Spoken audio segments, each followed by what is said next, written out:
Ouverture ce matin de la 5e session du Conseil des ministres des Affaires étrangères en prélude à la 2e conférence du sommet des chefs d'État et de gouvernement qui se tiendra demain à Niamey. Célébration ce jour 16 décembre 2013 du 50e du partenariat Niger-Banque mondiale. À l'occasion, une journée porte ouverte a été organisée. L'Organisation internationale pour les migrations a procédé ce matin à la remise officielle de matériel de bureau d'informatique au profit de l'Agence nationale de lutte contre la traite des personnes. Bonsoir à tous et bienvenue dans cette édition. La question de l'unité nationale et de la cohésion sociale dans notre pays. On ne cessera jamais d'en parler. Ce sont des valeurs qui nous sont chères et de ce fait doivent être jalousement sauvegardées par tous. Une responsabilité qui incombe en premier chef à la classe politique. Des préoccupations qui ont suscité ce commentaire de Ousmane El Haj Ibrahim. C'est bien connu de tous au Niger, si nous avons quelque chose à vendre à l'extérieur, en dehors de nos ressources naturelles, c'est bel et bien notre expérience démocratique. Une expérience bâtie sur des socles de la fraternité, de la paix et de l'unité nationale. Des valeurs essentielles que nous avons su intégrer dans tous nos actes de tous les jours et nos actes réglementaires et législatifs qui régissent la vie publique dans notre pays. Notre classe politique, tous bords confondus, a joué un rôle de premier ordre dans l'enracinement de ces valeurs fondamentales. Quelle que soit leur divergence idéologique, nos hommes politiques ont fait jusque-là montre d'une modération certaine dans leurs propos, se gardant ainsi de porter atteinte à cette culture de paix et d'unité nationale si chèrement acquise. C'est cela qui a permis au peuple nigérien d'être à l'abri jusque-là de toutes les épreuves fratricides connus par d'autres peuples qui, dans leurs expériences démocratiques, n'ont pas pu surmonter leur sentiment de grégarité. Cela risque-t-il de nous arriver? Sommes-nous encore capables de régler nos divergences politiques sans succomber aux sirènes de nos instincts grégaires? Des questions qui méritent vraiment d'être posées, puisque depuis quelques jours, cette quiétude sociale est en train d'être battue en brèche par des propos va-t-en-guerre et à caractère purement ethnique de certains hommes politiques tenus en public et ce, en violation flagrante des dispositions de notre charte des partis politiques et des valeurs sociales de la fraternité et de la cohésion sociale. Que l'on ne se méprenne aucune voie autre que celle dictée par le sens des responsabilités des hommes politiques vis-à-vis de leurs militants en particulier et du pays en général ne peut être porteuse en matière de règlement des conflits idéologiques et encore moins de la conquête du pouvoir.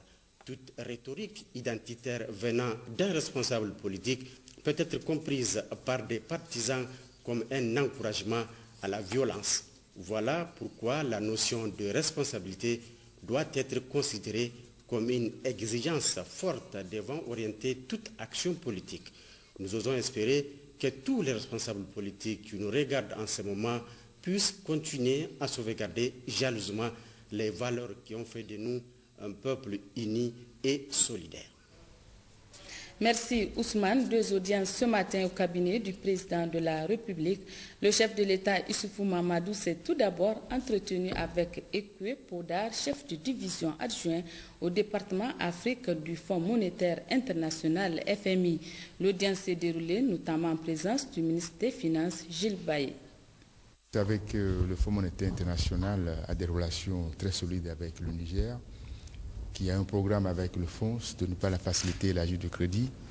Et dans ce cadre, nous faisons des visites périodiques pour passer en revue les développements récents et voir l'évaluation du programme, sa mise en œuvre et aussi dessiner les perspectives à venir. Donc nous avons eu l'occasion de passer en revue tous ces points avec le chef de l'État. Le programme du fonds suit vraiment de très près le programme de développement économique et social du Niger.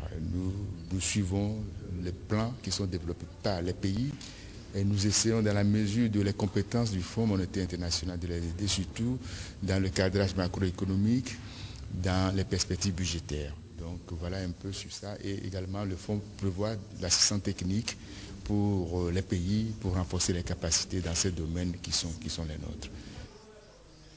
Le président de la République devait ensuite recevoir Ousmane Diagana, directeur des opérations pour la Guinée, le Mali, le Tchad et le Niger, à la Banque mondiale. L'audience qui s'est déroulée en présence du ministre du Plan, Amadou Boubacar Cissé, a porté sur la coopération entre la Banque mondiale et notre pays. Notons que Ousmane Diagana a également été reçu par le Premier ministre chef du gouvernement, Birji Rafini. J'ai eu la chance d'être l'un des principaux responsables du dossier de la Banque mondiale pour le Niger pendant 7 ans, dont 3 belles années passées au Niger. Mon institution m'a demandé d'aller servir dans d'autres pays africains. Donc il était normal que je vienne saluer le président de la République et à travers lui aussi saluer le peuple du Niger et les remercier pour ces belles années que nous avons passées ensemble à travailler sur comment relever les défis de développement nombreux auxquels le Niger est confronté. Pendant cette visite, je suis accompagné de mon successeur, M. Paul Numba, et nous avons aussi saisi cette occasion pour magnifier le partenariat entre la Banque mondiale et le Niger, parce que ça fait 50 ans que nous cheminons ensemble. Alors avec monsieur le président de la République, nous avons parlé de ce que nous avons fait ensemble ces presque 3 années qui finissent, pendant lesquelles nous avons pu multiplier le volume de nos interventions à plus de 2 fois, pardon. On est passé à peu près à 300 et quelques millions de dollars à plus de 700 millions de dollars. Y compris un programme très important de prévention et de gestion des crises et des catastrophes que nous avons signé tout à l'heure avec monsieur le ministre du Plan de 106 millions de dollars. Donc c'est tout cela que nous sommes venus parler avec le président. Qu'est-ce que nous avons fait ensemble ces 3 dernières années depuis qu'il est aux affaires, mais surtout qu'est-ce que la Banque mondiale et le Niger ont fait ensemble pendant 50 ans. Lorsque nous regardons rapidement derrière nous, on se rend compte que c'est un partenariat qui a beaucoup évolué. Nous sommes passés des petits projets d'environ 1 million de dollars en 1964, lorsque nous avons financé les premiers projets, à des projets de plus de 100 millions de dollars. C'est ça aujourd'hui la tendance. Et c'est véritablement grâce certainement à la vision globale que les autorités nigériennes ont pour leur pays afin qu'ils amorcent une croissance durable, mais aussi c'est parce que nous avons eu la chance d'avoir en face de nous au quotidien des acteurs nigériens divers du secteur privé, de la société civile, des responsables. Et je veux véritablement à cette occasion saluer le gouverneur de la Banque mondiale qui est monsieur le ministre d'État, le ministre Cissé, qui a pu nous convaincre avec des projets extrêmement pertinents. Kandadji en étant, mais il y en a d'autres. C'est ce qui nous a passé maintenant, nous a fait passer à une échelle où nous finançons que des projets de plus de 100 millions de dollars. Et nous savons que ce n'est pas suffisant en termes de besoins de financement pour le Niger, mais nous savons que aussi c'est important.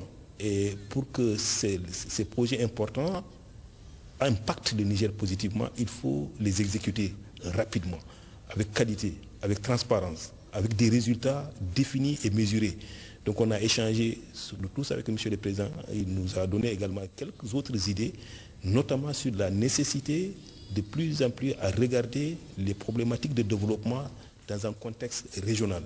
C'est vrai que les problèmes sont souvent locaux, mais leurs solutions doivent être parfois d'ordre régional ou sous-régional pour que le Niger et l'ensemble de l'espace ouest africain puissent se développer de façon harmonieuse.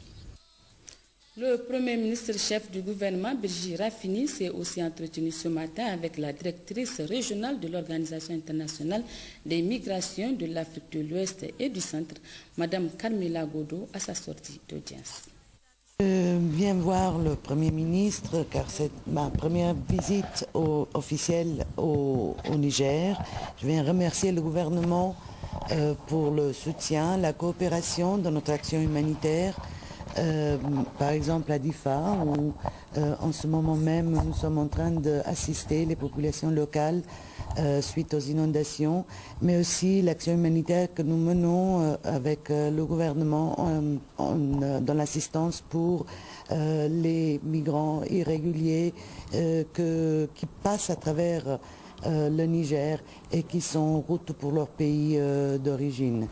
Nous sommes très contents de la coopération et nous remercions le gouvernement du Niger et nous voulons continuer sur ce chemin. Merci beaucoup. La dernière audience, le chef du gouvernement l'a accordée à l'administrateur général Afrique de l'Ouest et du Centre de Nestlé, Louis-Gilbert Plaché et Giacomo Chioka, directeur régional pour le Sahel. C'était en présence du directeur général de Nestlé Niger, Georges Nangip.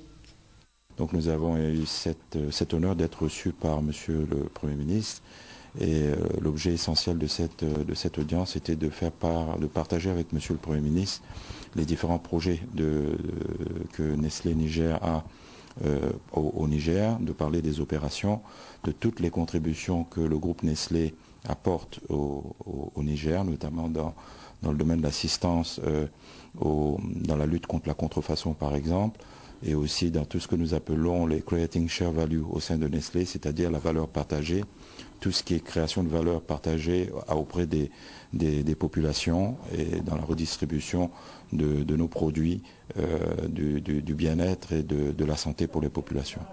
C'est un dossier qu'on est en train encore de gérer, dans le sens qu'on a des partenaires. Je ne veux pas trop parler aujourd'hui parce que je pense que c'est des choses que c'est mieux les faire et après les communiquer. Mais effectivement, c'est une opportunité partagée entre le groupe Nestlé et aussi le Niger, parce que Nestlé il a besoin de ce type de produits. Et le Niger il peut bénéficier de l'opportunité de transformer cet oignon en place plutôt que juste le traiter comme produit fini. Donc c'est une opportunité qu'on est en train d'étudier, de travailler avec des partenaires, deux différents partenaires. Et puis, intronisation samedi dernier du nouveau chef de canton de Harkanassou, l'honorable Amadou Seyni Magaji. C'était en présence du président de l'Assemblée nationale, Hama Amadou, de plusieurs membres du gouvernement ainsi que de nombreux invités. Compte rendu Manu El Haji Sido. Érigé en canton en 1902 sous le règne de Germoko Sido Hama, le canton de Tchota dans le département de Bobo, région de Dosso, vient d'introniser son 7e chef de canton à la personne du colonel à retraite des femmes, l'honorable Amadou Seyni Magaji, sous la présidence du gouverneur de la région de Dosso, M. Seydou Zataw Ali, en présence du président de l'Assemblée nationale, son Excellence M. Hama Amadou, du président de CESOC, son Excellence M. Moussa Moumouni Germakoy, de plusieurs membres du gouvernement, des députés nationaux, des chefs traditionnels du Niger et du Nigeria, des parents, amis et connaissances et plusieurs invités. Au cours de la cérémonie, après le mot de bienvenue du maire de la commune rurale de Harkanassou et le représentant de la famille royale, M. Boubacar Sadou Sidikou d'Ichemogo, qui a réitéré tous ses remerciements aux invités en retraçant l'historique de ce canton qui vient d'introniser son 7e chef élu le 19 septembre 2013, le représentant des chefs traditionnels du Nigeria, tout comme celui de l'association des chefs traditionnels du Niger, l'honorable Mayati Tahirou de Hamdallaï, ont remercié le nouveau chef tout en lui prodiguant de sages conseils avant de lui souhaiter bonne chance dans ses nouvelles fonctions. Le gouverneur de la région de Dosso, M. Seydou Zataw Ali, en prenant la parole au nom du président de la République, son Excellence El Hadji Issoufou Mahamadou, et du Premier ministre chef du gouvernement, El Hadji Birji Rafini, félicité l'honorable Germakoy Amadou Seyni Magaji d'avoir vécu ce jour historique avant de le rassurer de tous les soutiens des autorités de la 7e République dans le cadre de l'accomplissement de sa noble et exaltante mission. M. Seydou Zataw Ali a aussi invité l'ensemble des fils du canton de Tchota à le soutenir dans l'accomplissement de sa mission. Se fit ensuite la cérémonie d'intronisation par les chefs traditionnels du Nigeria et des Sabiri de Dosso. Sachez enfin que cette cérémonie a été sanctionnée par plusieurs manifestations culturelles.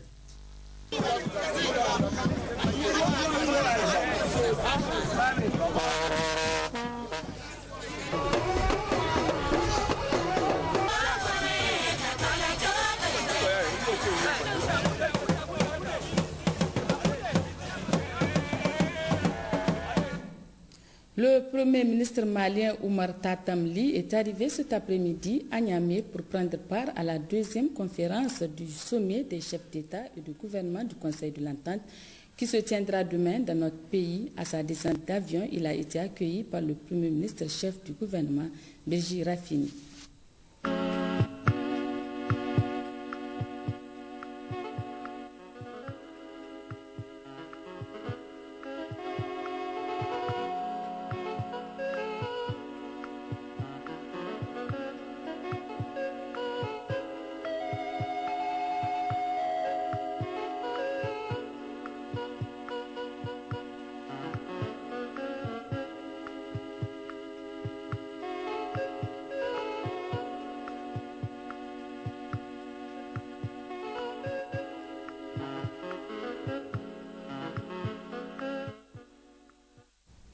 En prélude à la deuxième conférence du sommet des chefs d'État et de gouvernement qui se tiendra demain à Niamey, le ministre d'État, ministre des Affaires étrangères, Mohamed Bazoum, a présidé ce matin à Niamey la 5e session du Conseil des ministres des Affaires étrangères. Une session qui se penchera sur plusieurs points, dont la recherche des sources alternatives de financement indispensables à la bonne marche de cette organisation commune. Compte rendu Moussa Mani et Issoufou Soleiman. Cette 5e session du Conseil des ministres des Affaires étrangères, présidée par le ministre en charge des Affaires étrangères et de la coopération, Bazoum Mohamed, se penchera sur plusieurs points importants, à savoir la mise en œuvre du plan stratégique 2013-2016, le programme d'activité 2014 et le budget 2014 du secrétariat exécutif, les sources alternatives de financement du Conseil de l'Entente et le rapport d'activité 2013 du directeur général du CERFER. Le développement de tous ces points, et particulièrement celui de la recherche des sources alternatives de financement, permettra au Conseil de formuler d'importantes recommandations au sommet des chefs d'État, des décisions qui redynamiseront cette organisation sous-régionale.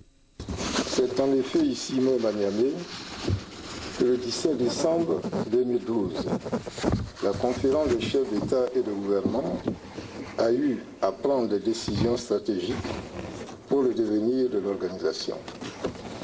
Il s'agit du renforcement de la coopération politique et culturelle, de la paix et de la sécurité. Il s'agit de la réalisation prioritaire du projet intégrateur de la boucle ferroviaire Abidjan-Ouagadougou, Niamey-Cotonou-Lomé. Il s'agit de la dissolution du Fonds d'entraide et de garantie des emprunts du Conseil de l'Entente et du transfert de son patrimoine au Conseil de l'Entente. Et enfin de la recherche de sources alternatives de financement pour le Conseil de l'Entente.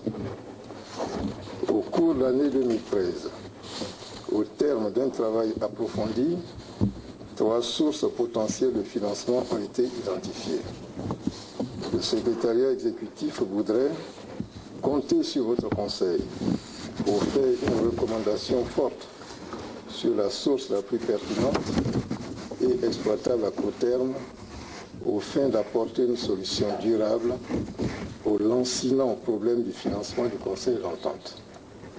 Il va de l'avenir de notre organisation commune ainsi que de l'efficience de l'actuelle équipe du secrétariat exécutif.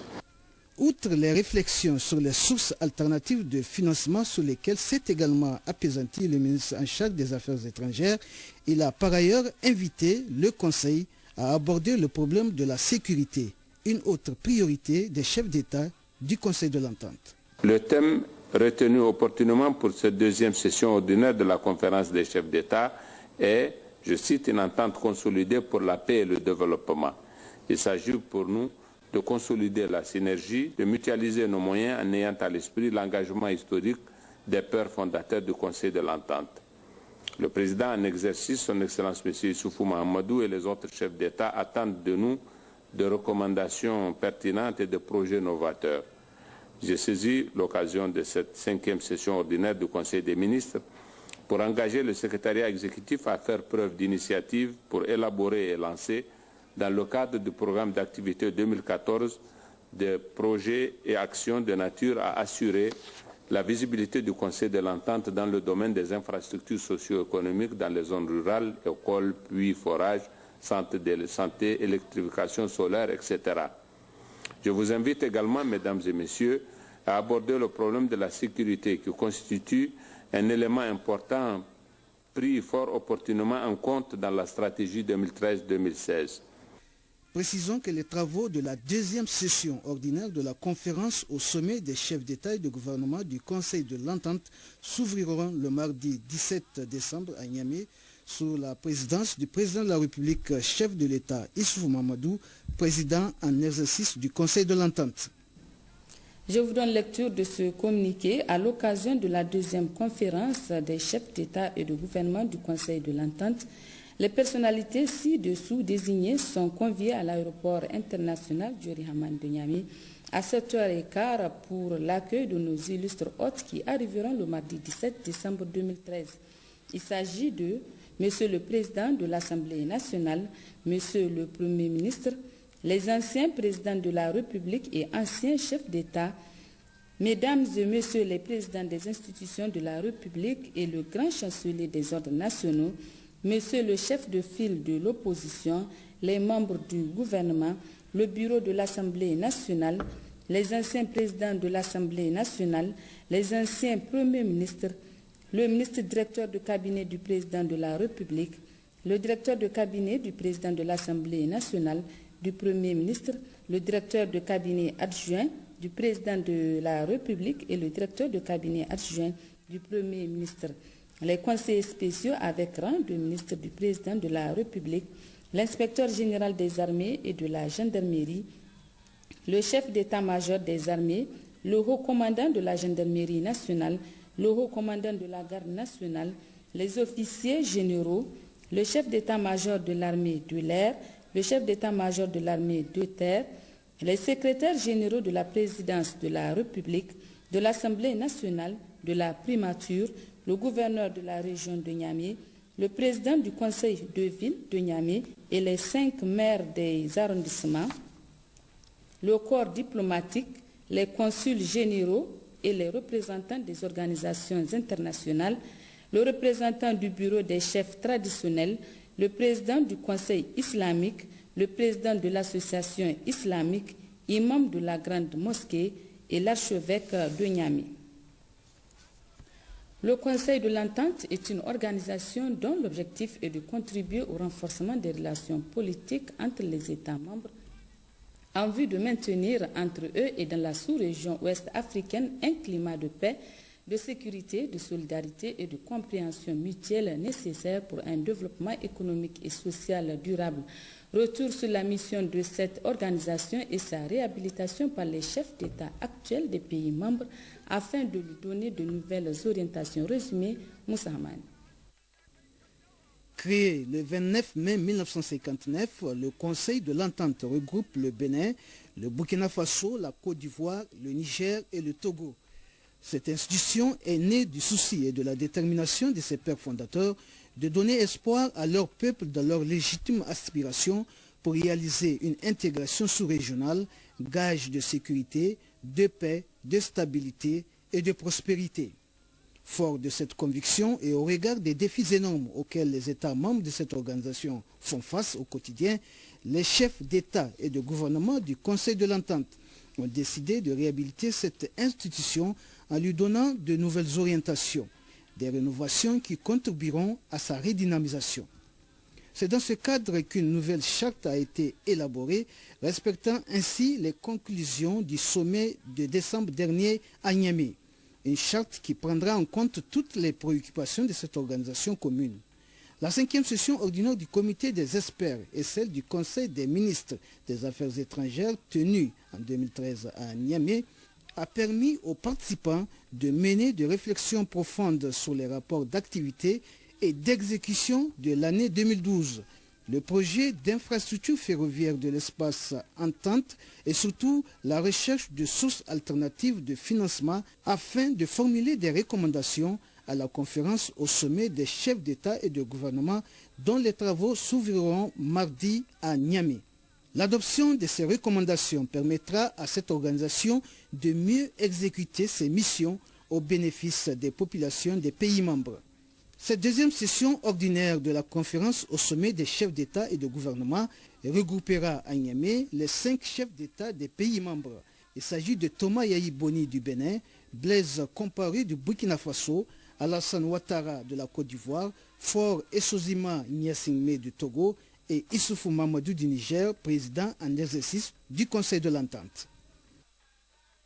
Le 16 décembre 2013, la Banque mondiale a célébré le 51e de son partenariat avec notre pays, le Niger. Une journée porte ouverte suivie de projections a été organisée à cette occasion. Compte rendu, Mariam Dakou et Mohamedou Adam. De 1963 à nos jours, cela fait 50 ans durant lesquels la Banque mondiale intervient au Niger, notamment à travers multiples formes d'investissement. 50 ans de bonne collaboration s'est faite. C'est donc dans l'optique de célébrer l'événement en vue de réfléchir sur l'ensemble des investissements de la BIRD d'antan que cette cérémonie est organisée. L'objectif de l'événement qui nous réunit ce matin, Évidemment, il ne s'agit pas de célébrer, il ne s'agit pas de le commémorer. La lutte que nous menons ensemble de façon farouche contre la pauvreté, contre la misère, n'est pas quelque chose qu'on célèbre. L'événement nous donne un temps de réflexion, de méditation, pour essayer de voir si les devoirs que nous avons envers les citoyens du Niger, les citoyens du monde, si ces devoirs, nous sommes en train de le réussir, ou en tout cas de l'entreprendre avec une conscience professionnelle qui ne peut pas être démentie. Et procédant ainsi, voir quelles ont été les forces que nous avons en nous et quels sont aussi les endroits où nous avons peut-être trébuché et qui doivent nous donner l'occasion de réfléchir pour faire mieux dans la nouvelle ère qui s'ouvre. C'est ça pour moi le sens fondamental et profond de la rencontre de ce matin. Structure financière de référence, la Banque mondiale reste demeure un allié sûr de notre pays dans son processus de développement selon le ministre en charge du plan et de l'aménagement du territoire. C'est ainsi qu'il a salué l'exemplarité de ce partenariat.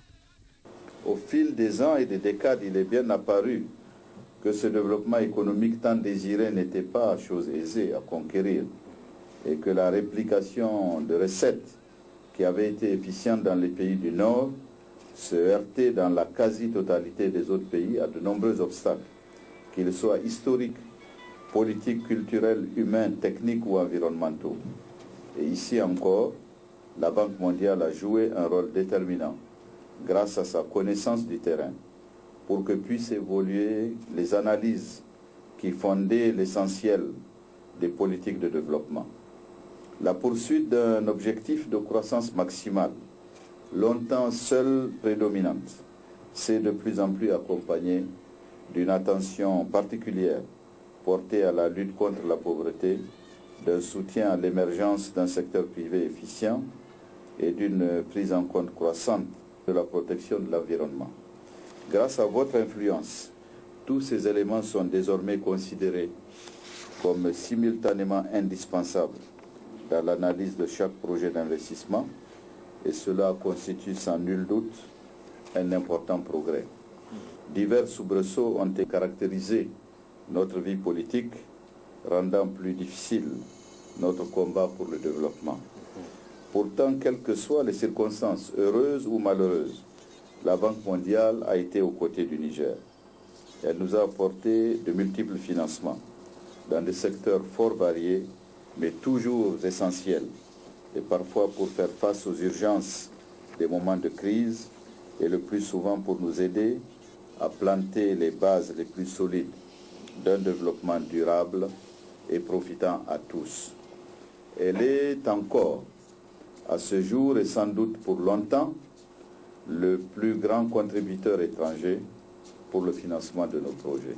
Et je souhaite exprimer ici, une fois de plus, à tous les représentants de la Banque mondiale présents à cette manifestation, la reconnaissance du Niger pour cet appui constant et cette confiance et cette fidélité.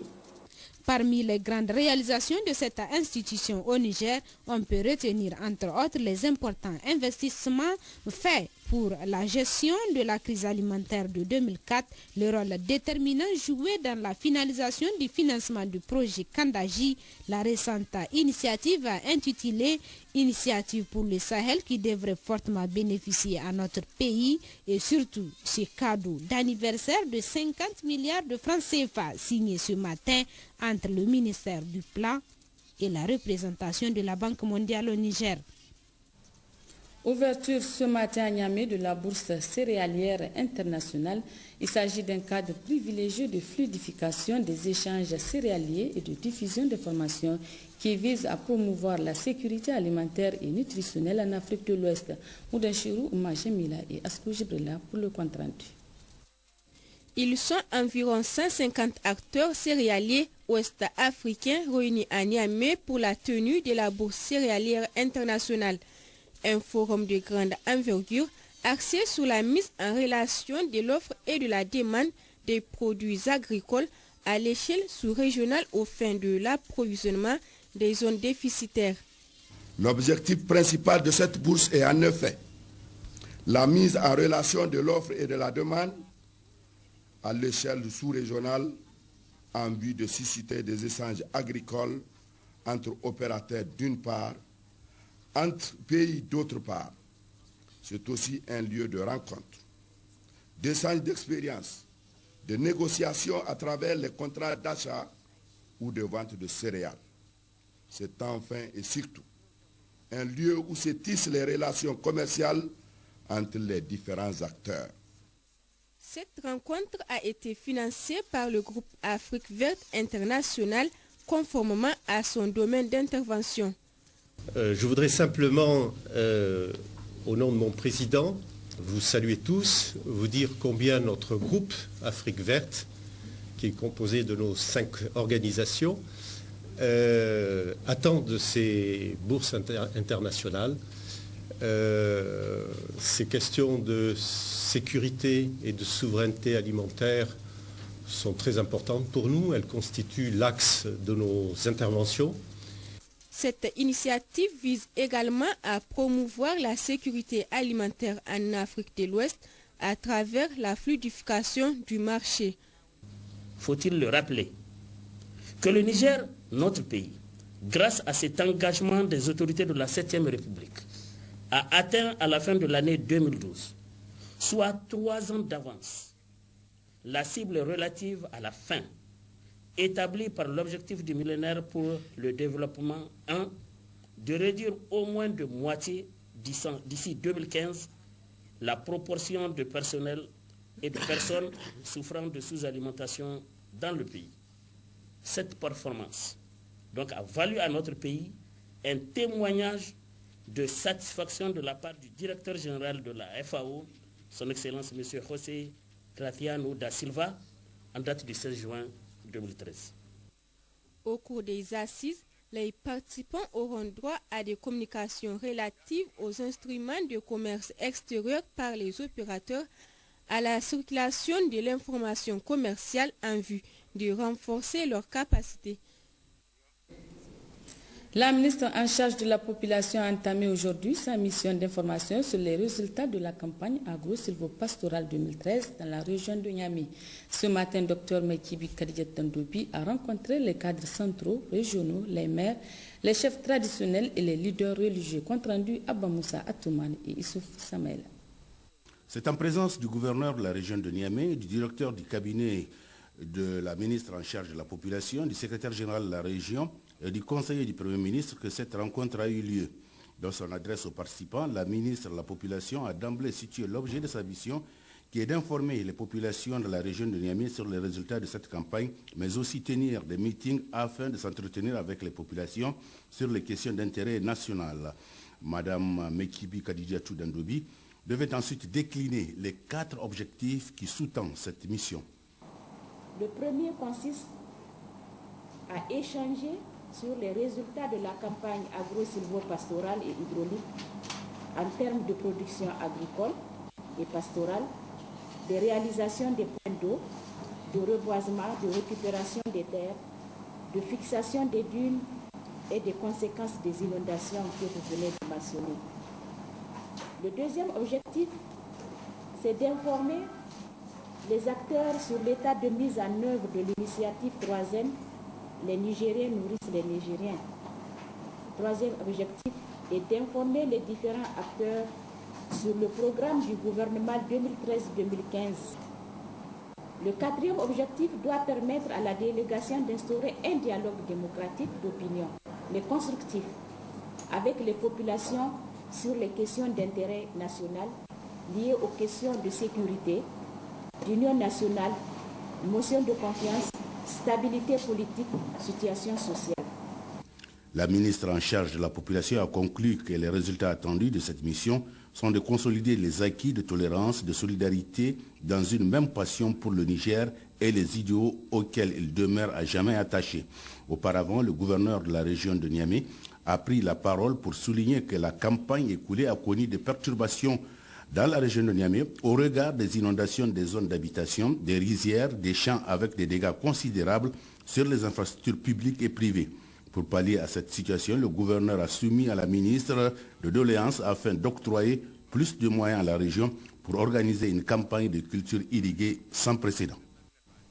Dans le cadre toujours de l'évaluation agro-silvopastorale et la supervision des activités du programme de l'initiative 3N, le ministre de la Jeunesse et des Sports, Abdelkarim Damalan, a entamé une mission en profondeur dans la région de Dosso. Les détails avec Manu El Hadj Sido et Habib Bakou.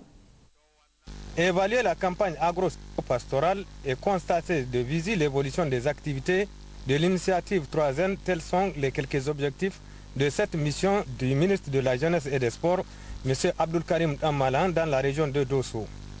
Le département de Boboy a constitué la première étape où, en compagnie du gouverneur de la région de Dosso, M. Seydou Zataw Ali, le ministre Abdelkarim Damalan s'est rendu sur le site de cultures irriguées du village de Kissing dans la commune rurale de Tchota. Ce site de 15 hectares bénéficie de l'appui de l'OCI, compte 13 puits avec 48 bassins d'irrigation pour 150 exploitantes avec comme principale culture du niébé, pommes de terre et l'oignon. C'est pourquoi, en rencontrant les populations, le ministre Abdelkarim Damalan, tout comme le gouverneur de la région de Dosso, ont attiré leur attention afin qu'elle s'adonne plus à la culture des céréales et du manioc afin de répondre aux attentes de l'initiative 3N qui vise à garantir l'autosuffisance alimentaire pour tous les Nigériens avant d'instruire les techniciens à fournir plus d'efforts pour atteindre les objectifs. Toujours dans le département de Boboy à Birningauré, la délégation ministérielle s'est rendue au niveau d'un parc de vaccination pour constater l'évolution de la campagne de vaccination du cheptel gratuite qui se poursuit normalement à la grande satisfaction des éleveurs qui ont d'ailleurs chargé le ministre Abdelkarim Damalan de transmettre tous leurs remerciements et toute leur reconnaissance aux autorités de la 7e République pour tous les efforts qu'elles déploient en leur faveur. Lancement officiel samedi dernier à Tilia du festival culturel des Rennes par le directeur de cabinet du ministre de la Culture, des Arts et des Loisirs. La cérémonie s'est déroulée en présence du secrétaire général de Tilia et de plusieurs invités. Compte rendu, Abdoulaye Abdraman. Tilia, département situé à 180 km au nord de Tawa, habite une population estimée à environ 60 000 habitants. Selon la légende, Tilia signifierait « j'appartiens à cette localité ». Cette deuxième édition du Festival d'Eran s'est déroulée sur le site d'Omra. Prenant la parole le président du comité d'organisation, M. Hamid Dari, a tout d'abord remercié les participants à cette fête annuelle avant de situer l'objectif de cette cérémonie. Le Festival culturel d'Eran constitue une occasion d'échange culturel, de brassage ethnique pour encourager le bon voisinage entre les communautés de pasteurs vivant du nomadisme, qui est le principal mode de vie de la majeure partie des populations de Tilia. La vice-maire et les représentants du chef coutumier ont tour à tour pris la parole pour encourager les festivaliers à persévérer davantage. Dans son discours d'ouverture, le directeur du cabinet du ministre de la Culture, des Arts et des Loisirs, M. Abdussalami Aboubakar, a transmis aux populations de Tilia les salutations des plus hautes autorités de la 7e République, au premier rang desquelles son Excellence Issoufou Mahamadou, président de la République. En organisant le festival d'Eran, qui signifie espoir en tamashek, et qui est à sa deuxième édition cette année, les initiateurs entendent à travers la révalorisation de nos valeurs culturelles contribuer à promouvoir la paix, la cohésion sociale, indispensable au développement socio-économique des populations pour lesquelles œuvrent inlassablement les autorités de la 7e République, au premier rang desquelles son Excellence M. Issoufou Mahamadou, président de la République, chef de l'État, et son Excellence M. Rigi Rafini, Premier ministre, chef du gouvernement. C'est le lieu pour moi de féliciter les organisateurs et de réitérer l'engagement du ministère de la Culture, des Arts et des Loisirs à les soutenir dans cette belle initiative. La cérémonie très riche en couleurs a pris fin par une course de chameaux accompagnée d'une soirée culturelle animée par les célèbres artistes de la région, Rami Ekawel et Tamassi. Retour à Niamey pour signaler la clôture ce matin des travaux de la session ordinaire du Conseil islamique du Niger au titre de l'année 2013. Après 6 jours d'intenses travaux, plusieurs recommandations et propositions ont été formulées. Compte rendu Kunga Gibrima et Maman Bachir.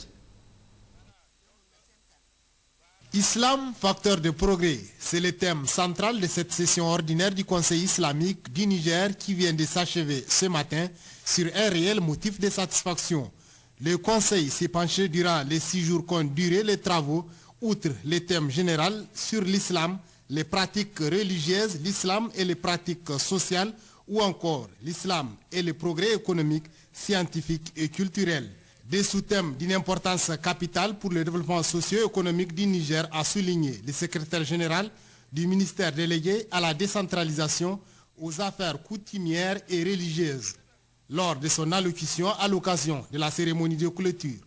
Je m'en vais à titre de rappel vous souligner que les principales activités, donner des avis et faire des propositions sur les questions concernant l'islam, instaurer un dialogue intra- et interreligieux, œuvrer pour la culture de la paix, de la tolérance et de la culture sociale, encadrer et suivre les activités islamiques au Niger et amener les musulmans au Niger à participer au développement économique, social et culturel. Comme vous pouvez le constater, toutes ces tâches sont très importantes les unes que les autres dans la vie du musulman. C'est du reste des activités qui cadrent parfaitement avec le programme de la renaissance du président de la République, chef de l'État, son Excellence, M. Issoufou Mahamadou, qui accorde une attention toute particulière à la culture de la paix et à la stabilité de notre pays. Vu l'importance et la pertinence du thème qui cadre parfaitement avec les préoccupations de l'heure, plusieurs recommandations ont été formulées. Le Conseil islamique du Niger recommande à l'État du Niger appuyer et soutenir la recherche scientifique et technologique, encourager la création de banques et institutions financières islamiques pour le développement, organiser la collecte et la gestion de la zakat à travers la création d'une structure publique conformément aux prescriptions de l'islam en vue de lutter contre la pauvreté et la mendicité. Harmoniser au niveau de chaque région des horaires de prière obligatoires.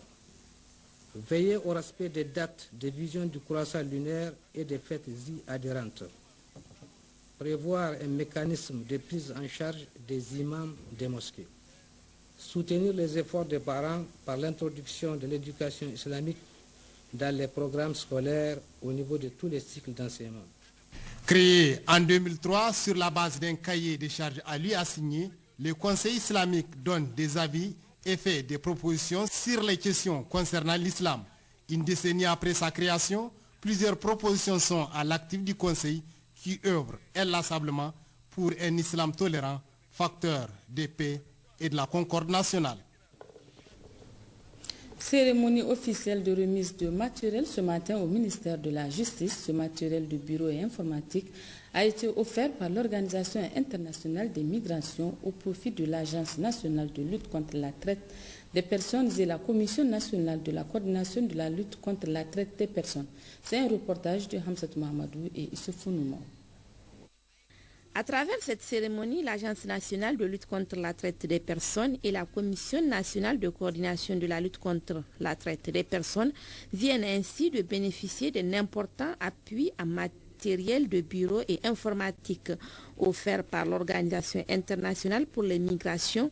Cet appui s'inscrit dans le cadre du projet de renforcement des capacités du gouvernement de la République du Niger pour la mise en œuvre de la loi contre la traite des personnes et promouvoir en même temps la protection des victimes. Permettez-moi de rappeler que l'OIM mène des actions dans ce domaine depuis 2010 en étroite collaboration avec le ministère de la Justice visant à appuyer les efforts du gouvernement du Niger pour combattre la traite des personnes, avec le soutien financier du Bureau du département d'État américain.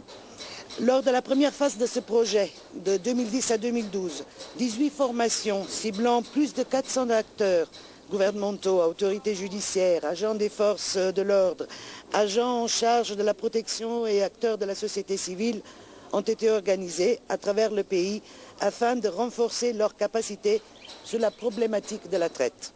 En réceptionnant ce matériel composé des ordinateurs, des imprimantes, des photocopieurs, des bureaux, entre autres, le représentant du ministre de la Justice a salué les donateurs et les a rassurés quant à la bonne utilisation de ce matériel.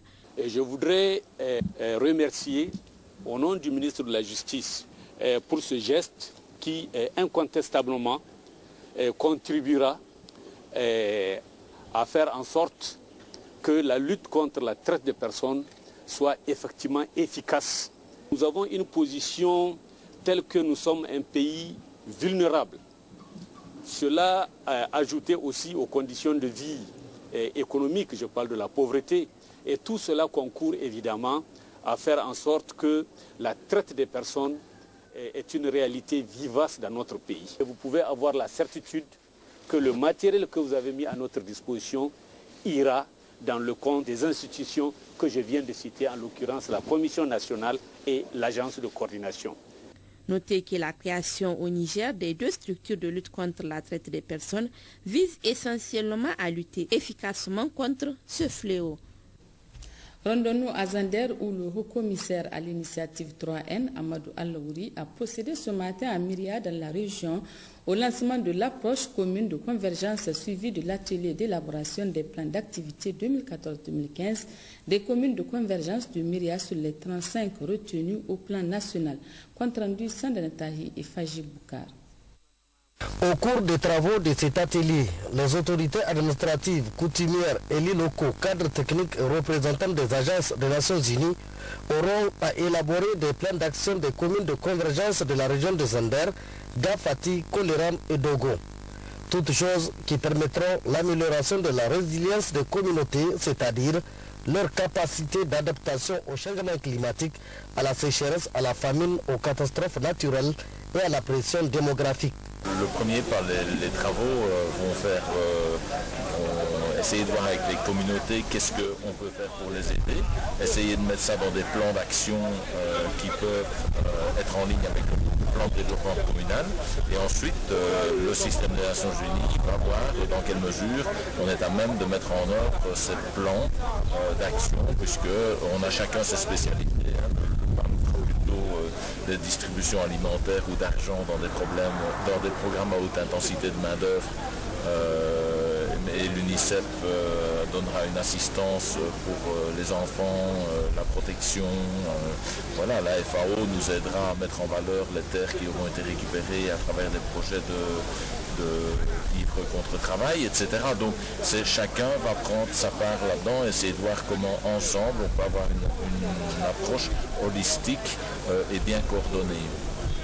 L'approche commune de convergence est aussi une traduction concrète de l'opérationnalisation de la stratégie Initiative 3N pour la sécurité alimentaire et nutritionnelle, a indiqué le haut-commissaire à l'Initiative 3N. Sur les services à fournir aux communes, notamment l'accès aux intrants agricoles, puis aussi l'accès à l'eau pour irriguer leurs parcelles, mais aussi accès à l'eau pour l'élevage. Et ensuite, le troisième paquet, c'est toutes les actions qui peuvent procurer des revenus aux populations. Donc, les partenaires sont prêts à soutenir cela dans les communes. Le ministère des Enseignements secondaires et la coordination intersectorielle de lutte contre le sida poursuivent leur série de conférences-débats couplées au dépistage du VIH.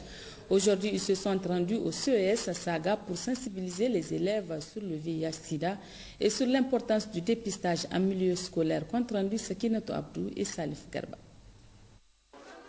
En poursuivant cette activité dans les établissements scolaires, le ministère des Enseignements secondaires, en collaboration avec la coordination intersectorielle de lutte contre le sida, entend sensibiliser les élèves sur le VIH et sur l'importance du dépistage pour ces derniers. On est en train de poursuivre un but, c'est d'éclairer les enfants surtout. Qu'il y ait un niveau de connaissance acceptable sur le VIH-Sida, de manière à ce qu'il ne s'adonne pas au risque. C'est ça notre but. Si on peut le faire, on allait passer dans tous les établissements scolaires. C'est ça notre but. Mais je pense que Le fait que ça peut donner avec la médiatisation que vous êtes en train de faire, je pense que ça aura un impact sur les autres écoles qui n'ont pas pu bénéficier de ces séances de conférences couplées au dépistage. Jusque-là, il n'y a pas un cas positif. Je ne sais pas, ce matin, on n'a pas encore le résultat, on n'a pas fini, c'est en cours, mais jusque-là, on n'a pas enregistré de cas positifs.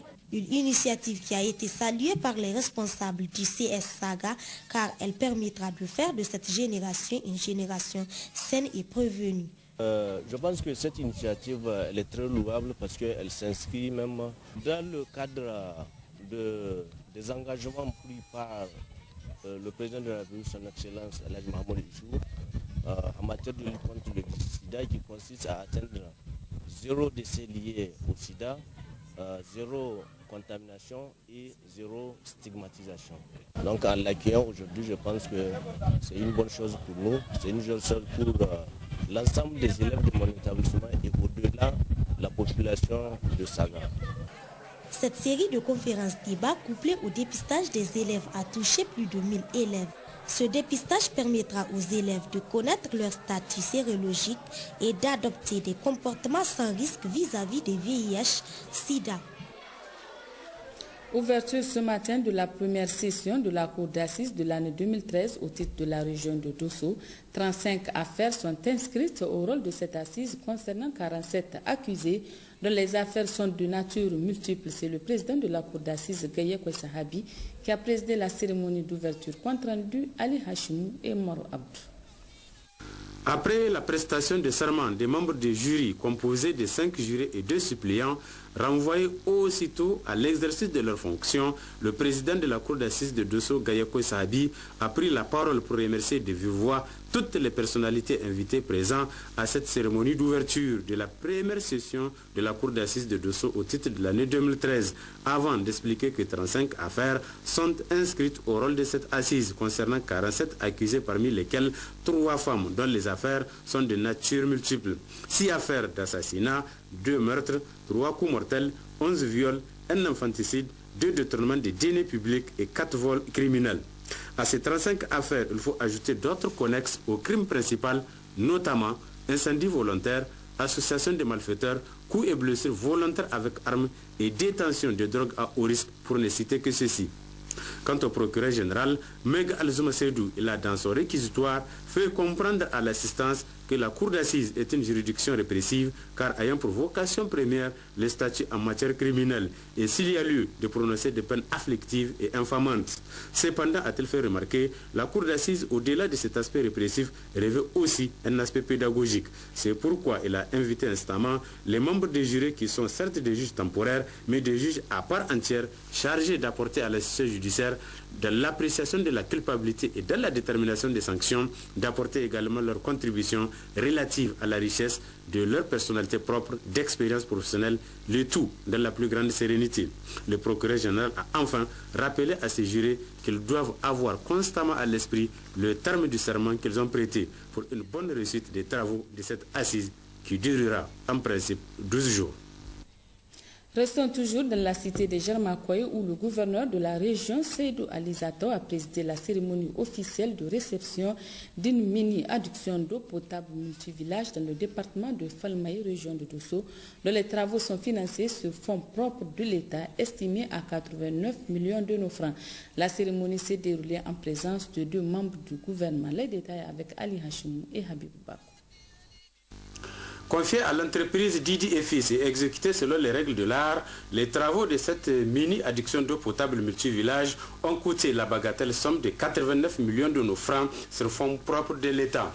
Après les mots de bienvenue des autorités administratives et coutumières de la commune rurale de Guilagué, le secrétaire général du département de Falmaï a pris la parole pour notifier que la réalisation de cet important ouvrage cadre parfaitement avec les objectifs visés par les autorités de la 7e République, notamment celle du président de la République, son Excellence Excellence Issou Mamadou à travers le programme de la Renaissance et vise surtout à réduire les maladies liées à l'eau avant d'inviter la population bénéficiaire à une bonne utilisation de ces joyaux. En procédant à la réception de cette mini-AEP, le gouverneur de Dosso a rappelé que les plus hautes autorités de notre pays font de la mobilisation et de la maîtrise de l'eau leur cheval de bataille. Une volonté d'ailleurs clairement affirmée dans le programme de la Renaissance du président de la République avant de revenir sur le rôle vital de cette denrée. C'est conscient justement de l'importance de l'eau dans la lutte contre la pauvreté que les plus hautes autorités nigériennes, au premier rang desquelles son Excellence Alhaji Issoufou Mamadou, président de la République, chef de l'État, font de la maîtrise et de la mobilisation de l'eau l'une des premières priorités. Le gouverneur Seydou Zato Ali a indiqué qu'en fin décembre 2012, la région de Dosso compte 2267 points d'eau modernes, soit un taux d'accès théorique de 62,08%, nettement supérieur au taux national qui est de 49,12% et aux objectifs fixés par les OMD qui sont de 58%. Malgré ce taux, beaucoup reste à faire, d'autant plus que les besoins sont énormes, a-t-il conclu. Les deux membres du gouvernement en mission dans la région, notamment le ministre de la Jeunesse et des Sports Abdelkarim Damalam et celui du Transport Saleh Seydou, tout comme le premier vice